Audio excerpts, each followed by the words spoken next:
नमस्कार, मैं हूं AK कश्यप। आज इस वीडियो में बात करने जा रहे हैं कि किस तरीके से केंद्रीय कर्मचारी और पेंशनर्स को केंद्र सरकार विगत अगर बात करें कि कमेटी गठित होने के बाद 8वें वेतन आयोग के लाभ को लेकर जो चर्चाएं चल रहे हैं उस पे कह सकते हैं कि जो लगा हुआ विराम अभी तक का था 8वें वेतन आयोग में, उसमें कुछ थोड़ी सी सुगबुगाहट देखी गई है। इसलिए देखी गई है कि 8वें वेतन आयोग के टर्म ऑफ रेफरेंस जारी करने के बाद जो कमेटी गठित किया गया था, उस कमेटी को 18 महीने में अपना सारा चीज़ यानी सारा रिपोर्ट सबमिट करने की बात कहा गया था। 1 जनवरी 2026 से मिलने वाले 8वें वेतन आयोग के लाभ और बढ़े हुए फिटमेंट फैक्टर के आधार पर जो फायदे हैं उसके इंतजार में लाखों केंद्रीय कर्मचारी, राज्य कर्मचारी और पेंशनर्स जो है इंतजार बेसब्री से कर रहे। लेकिन सरकार जो है वह एक अपना जो धीरे धीरे जो प्रक्रिया है उस प्रक्रिया पे ही बढ़ रही है। केंद्रीय कर्मचारियों को आने वाले भविष्य में इसका क्या नफा नुकसान होगा ये तो एक विषय है ही, लेकिन इस वीडियो में समझने की कोशिश करेंगे कि NCJCM की जो बड़ी बैठक होने वाली है वह बैठक में किन किन बातों को आने वाले समय में पारदर्शिता के साथ आप देख सकते हैं। तो आप इस वीडियो को लास्ट तक जरूर देखिएगा। अगर नए जुड़े हैं तो चैनल को जरूर सब्सक्राइब करके बेल आइकन को दबा दीजिएगा, क्योंकि आपसे रिलेटेड कंटिन्यू इन महत्वपूर्ण मुद्दों पर हम बात करते रहते हैं। देखिए, यहाँ पे जिस विषय को यहाँ पे देख रहे हैं कि किस तरीके से 8वें वेतन आयोग में देर हो रही है, देरी का खामियाजा केंद्रीय कर्मचारी और पेंशनर्स को भुगतना पड़ेगा, ये एकदम तय है। इस चीज से आप कतई इनकार नहीं कर सकते हैं कि 8वां वेतन आयोग में केंद्रीय कर्मचारी और पेंशनर्स को जो लाभ मिलना चाहिए वो लाभ मिलते हुए नहीं देखेंगे। क्योंकि इस विषय को हम इसलिए उठा रहे हैं क्योंकि जहां पे 7th पे कमीशन में 2.57 का जो फिटमेंट फैक्टर लगा था, जिस समय DA 125% को मर्ज कर दिया गया था बेसिक में।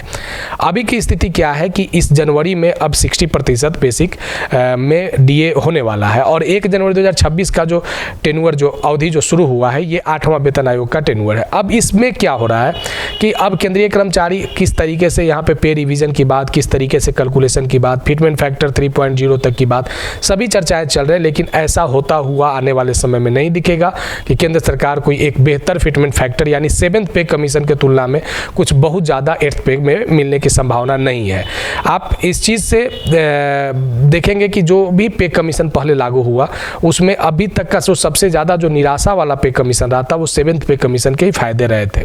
और ख़ास करके 18 महीने का जो एरियर DA एरियर था, उसके बाद कोविड काल में जो DA की जो बढ़ोतरी से संबंधित जो भुगतान थे उसमें जो देर हुए थे, इसके अलावा जो DA की जो प्रतिशत में बढ़ोतरी होना चाहिए था वो नहीं बढ़ पाए।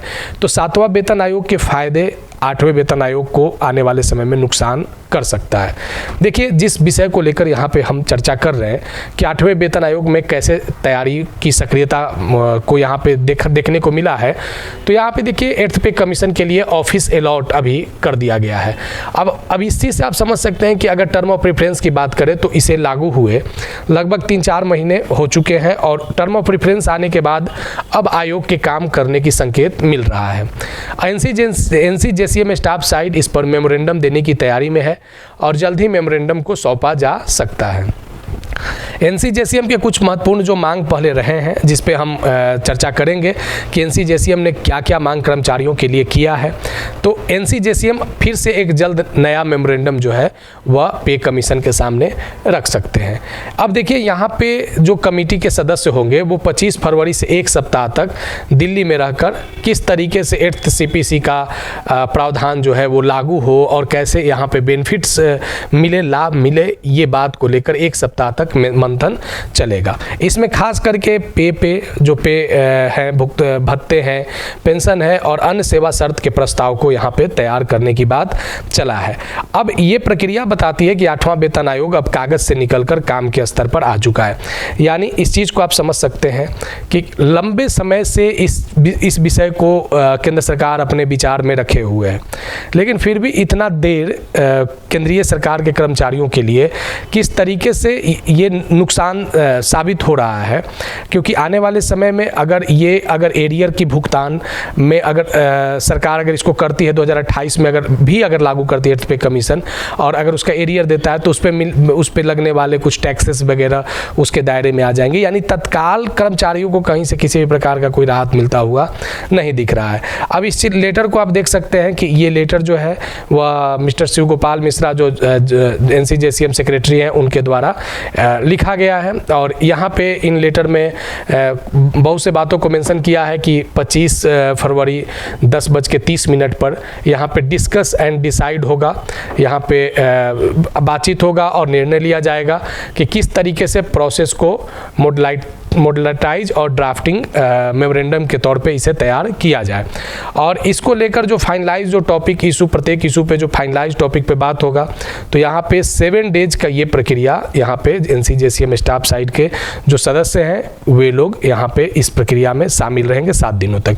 7 दिनों के बाद जब फाइनल हो जाएगा उसके बाद फिर ये लोग 8th पे CPC के जो चेयर पर्सन है जो उनको ये लोग अपने मेमोरेंडम सौंपेंगे। कितना मेमोरेंडम पे बात हो पाता है, कितना सरकार इस चीज़ को मानती है, ये भी एक बड़ा महत्वपूर्ण विषय है कि NCJCM क्या जो अपने सुझावों को वहाँ पे दे रहे हैं, सजेशन को दे रहे हैं, तो किस तरीके से उनके सुझावों को मांगा जा रहा है। अब ये बड़ा महत्वपूर्ण होगा कि क्या 8th पे कमीशन आने वाले पे कमीशन से क्या बेहतर होंगे, क्योंकि यहाँ पे लगभग एक बड़ा जो मांग केंद्रीय कर्मचारियों को भी है कि NPS से निकाल के OPS में लाया जाए। 50% इम्प्लाई OPS में है और 50% इम्प्लाई NPS और UPS में है।